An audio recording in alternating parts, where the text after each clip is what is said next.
ئێستاش دەست داوا لە میوانانی خۆشەویست دەکەین دەست بکەم بە بڕینی قرلێلەی کردنەوەی پێشانگاکەمان.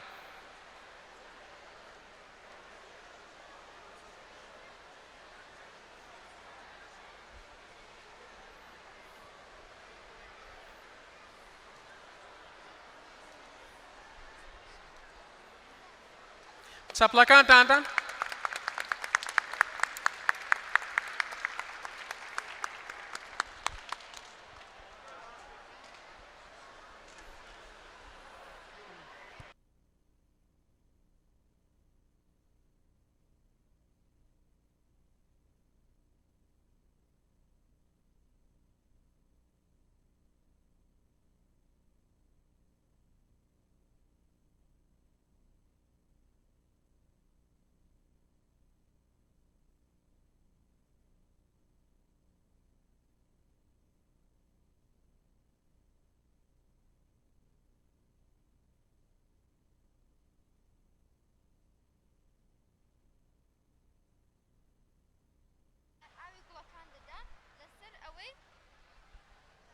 لەبەر یعنی لەگەڵ قوڕەکە ئەگە قوڕەکە وشک بێتەوە